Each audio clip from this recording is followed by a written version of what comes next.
Hola, ¿qué tal? ¿Cómo están? Un gusto saludarles. Bienvenidos a una nueva edición de Encuentro Central. El agradecimiento por el seguimiento no solo a través de esta pantalla, sino también en redes sociales, para analizar el reciente resultado electoral del pasado 27 de octubre. Esta noche comparte un café con nosotros Richard Reed.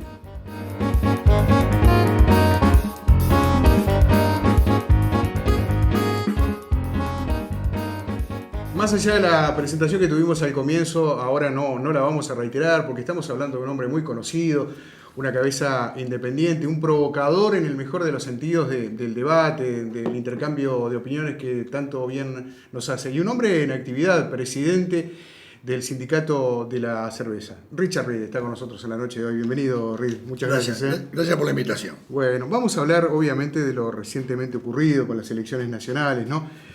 Hay bastante para analizar.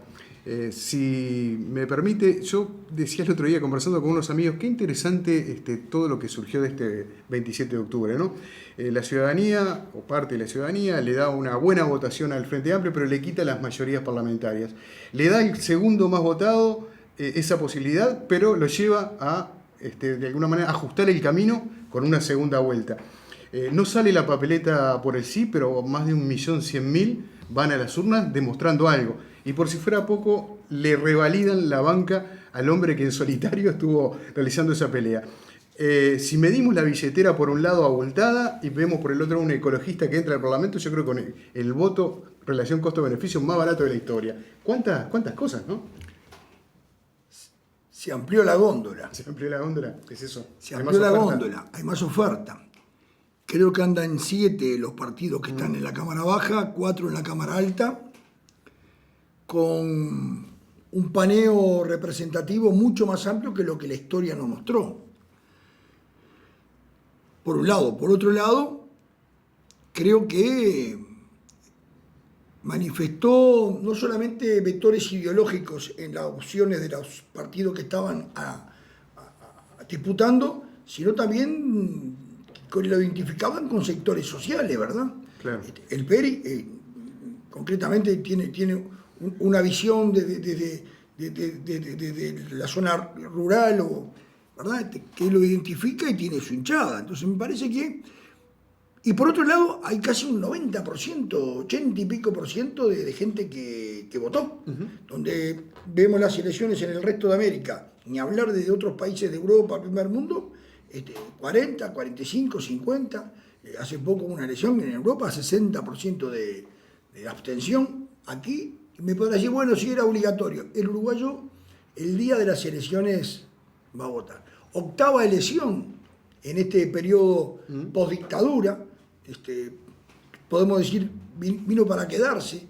Yo la valoro mucho, aquellos de mi generación que tuvimos años de ostracismo durante el proceso militar, durante la dictadura militar, que tengamos ya el hábito de las elecciones, 8 elecciones, creo que 7 u 8 plebiscitos. Por lo tanto, me parece que fue una jornada donde se consolida la democracia, la pluralidad, sin un problema. Creo que nos tiene que llenar a los uruguayos de orgullo. Y por otro lado, un resultado. Un resultado primario que habilita una segunda vuelta, un resultado que genera una situación que es bien interesante. Yo le decía a unos compañeros, a ver, desde una visión de barrio y de sindicato, hay muchísima gente muy capaz para poder hacer los análisis mucho más cerrados y con mucho mayor cantidad de elementos. Lo mío es muy primario. Yo le decía, en la década del 60, elecciones 67, 68, un Uruguay muy picado, donde el olor a pólvora estaba en la calle todo el día, mucha represión, se había generado un microclima, ¿verdad?, que empezó a parir cosas que eran impensables hacía 10 años. Hablar en la década del 50 de que la izquierda se juntara era imposible. Cierto que había habido un 66 que había dado la posibilidad de la unidad sindical, que también fue de elaboración de muchos años. Claro. Pero en la izquierda, pensar en un demócrata cristiano con un comunista marxista, un anarquista ¿verdad? Con un libertario, un colorado con un blanco progresista. Bueno, las circunstancias del país llevaron a que se conformara una coalición de progresista, izquierda, marxista, izquierda nacional, gente con visiones latinoamericanistas de los partidos tradicionales, algo que era impensable para el resto del mundo, hasta el día de hoy. Y bueno, va a cumplir prácticamente casi 50 años. Entonces, ¿qué sucede? Bueno, y aquí pasó, sin haber tenido esos antecedentes de un país convulsionado, porque lejos de nada que ver, pero sí la política, quizás errores del Frente Amplio de no generar política de alianza y aislarse, y al aislarse deja a todo el espectro opositor en bandeja para que se junten. Y así fue en varios hechos en estos últimos 5 años. Bueno, le posibilitó decir, señores, nos abandonó, nos soltó la mano. Armaron hoy esta coalición que están trabajando hacia ella, que la noche del escrutinio ya manifestó Ernesto Talvi, Manini Ríos, Pablo Mieres, Novik, una coalición técnica hacia el balotaje, pero deja la pelota ahí para ¿verdad? Algo mucho más, como que se vuelve a ser un bipartidismo de coaliciones. Entonces son las cosas nuevas que han aparecido dentro para mí nuevas, dentro del resultado de este 27. Sí, ya vamos a analizar, si te parece bien, Richard, qué es lo que ha pasado en cada uno de los partidos y cómo han votado, o por qué entendés tú que votaron de esa manera, o por qué la gente optó de esa manera. Pero no quería dejar pasar algo que dijiste al comienzo. El domingo me tocó trabajar en un circuito, ¿no? Entonces yo decía, cuando me toque salir, voy a decir, todo transcurrió con total normalidad, y seguramente alguien que esté en la casa mirando se va a reír y va a decir, y siempre dicen lo mismo. Pero pensando en la región, qué bueno que uno pueda salir y decir, todo transcurrió con total normalidad. Lo tenemos tan asimilado que nos parece que es una tontería, una frase hecha. No, está bueno que digamos que todo transcurrió con normalidad, que fue una fiesta de la democracia, aunque sean frases muy, muy remanidas, pero es bueno, es un valor que debemos seguir preservando, ¿no? Porque además va a contrapelo, por suerte, con las encuestas en Latinoamérica, donde el valor de la democracia va perdiendo terreno día a día, y tiene una explicación muy lógica, donde el valor al sistema político va perdiendo, donde en el sistema político aparecen candidatos que entran por la ventana, sin ningún antecedente. Aquí se intentó también en las internas, ¿verdad? Pero bueno, yo creo que el uruguayo tuvo olfato y bloqueó esas posibilidades. Bueno, cuando esa realidad en Latinoamérica sucede, y sucede porque es como una respuesta a hechos concretos que están pasando, lo de Chile hay que tomarlo en cuenta, ¿verdad? La gente se hartó. Pasaron años y años de gobierno distintos de aquí, de allá, de aquí, de allá, y la situación le sigue siendo igual. Bueno, yo creo que el progresismo, porque la izquierda en América Latina todavía no gobernó, tendría que poner las barbas en remojo, porque creo que también los resultados electorales son, entre comillas, siempre es el plebiscito a tu gestión. Bueno, entonces hay que ponerle oído, porque el reclamo en las urnas, que se manifiesta en las urnas, es producto de insatisfacciones o promesas incumplidas o actitudes reñidas con la ética y el comportamiento. Entonces, es bueno que los periodistas anuncien, en Uruguay culminó la jornada sin esto, cuando en el resto del mundo es un calderín. Exactamente. El Frente Amplio es el partido más votado, vuelve a serlo. Viene de varios años donde las encuestas auguraban una caída. Sin embargo, tuvo un repunte interesante esta fórmula presidencial entre agosto y septiembre. Quizás eso motivó que mucha gente alzara un poco las expectativas. ¿Cómo lo ves tú? Yo creo que hay varios factores. Es cierto, después de las internas, una interna muy flaca, porque siempre es flaca cuando no generó expectativa en el frente de los 4 compañeros que se postulaban, no generó una expectativa, daba la sensación de que era, bueno, como es el frente, grupo familiar, entonces no había contienda, no había debate, ese debate de confrontación de ideas, entonces por lo tanto culminó como culminó. Es cierto que el día después generó, con el anuncio de la fórmula blanca esa misma noche, generó, obviamente, arrimó el chico al 1,20 m. y las encuestas no eran favorables. Hubo un repunte, yo creo que tiene que haber debe ser primero porque volvió a brotar en el fuero íntegro del Frente Amplista, bueno, Mamarruca, terminamos la siesta, vamos a poner la pila.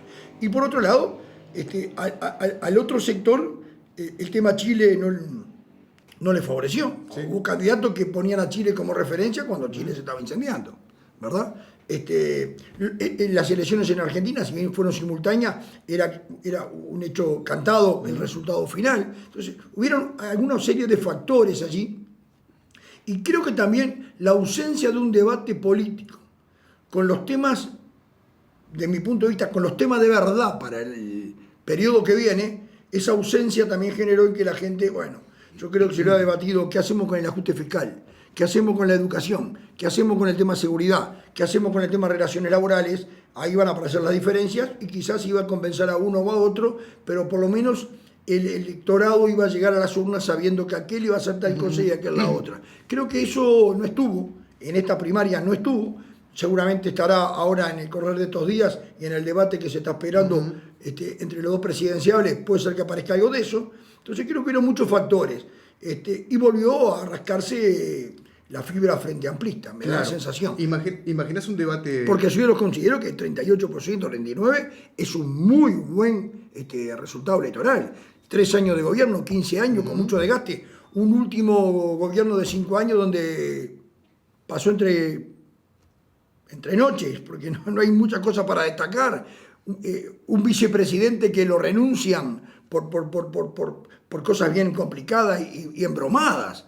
Y bueno, eso no hubo una sanción social. Por lo tanto, el 38% habrá que ponerse la pila para remontarlo, pero es un piso interesante. Que es un piso que es un poquito más, pero parte, digamos, de un piso hacia esa búsqueda de la segunda vuelta mucho más elevado que el que lo sigue, eso sin duda. Mencionaste algo que... Pero el que lo sigue viene con una mochila. Sí. Armó la coalición, por lo tanto, no es versus el Partido Nacional, claro, es versus la coalición. Entonces, si tuviera nombre, si la coalición esta le pusieran un nombre de aquí al 24, creo que le darían mucho más espacio todavía. Claro, no es un 40-30 por redondear. No es un 40-30. Exacto. Mencionaste algo que me pareció muy interesante. Incidió el hecho de que el gobierno estuviera, porque vos decías, el Frente Amplio estuvo como aislado. El gobierno también incidió eso, pues estaba pensando en el gobierno de Mujica, por ejemplo, que tuvo como una cosa muy revulsiva, ¿no? Más allá de críticas o elogios. Y eso llevó también a que el Frente Amplio tuviera una buena votación desde el punto de vista de partido político. El Ejecutivo esta vez, el Ejecutivo de Vázquez, esta segunda administración, estuvo un poco retraído y eso motivó que no se incentivara, digamos, la... Objetivamente, a ver, ninguno se va a comparar, y yo creo que pasarán, yo no lo voy a ver seguramente, algún gobierno que se pueda comparar o empardar lo que fue 2005-2010. Para mí, un gobierno que aplicó medidas de izquierda, quizás sin compararlo ni ponerlo plato a plato con el gobierno de Pepe Valle, ¿verdad? Pepe Valle fue revolucionario en las 8 horas, el voto de la mujer, está rodeado de un Domingo Arena y un Pedro Figari que se comían crudo las ideas, ¿verdad? Y una barra de dirigentes sindicales, de gremios anarcosindicalistas pesados en la calle. El primer gobierno de Tabaré Vázquez habría que colgarlo y dejarlo porque para mí es la referencia. No fue así el segundo gobierno, donde fue lleno de promesas incumplidas, desde la regasificadora, el puerto de agua profunda, Aratirí, para decir algunos. Me estoy acordando de esos 3, pero hay algunos más. Y este gobierno no hay mucho para anotar. El chasquibús de que encontramos petróleo.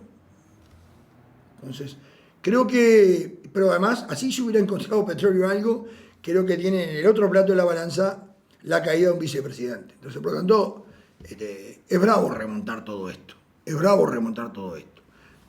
La campaña del Frente fue para no perder lo conquistado. Me parece fantástico porque lo que vino para quedarse. Y en el caso laboral estaremos en la calle defendiéndolo, ¿verdad?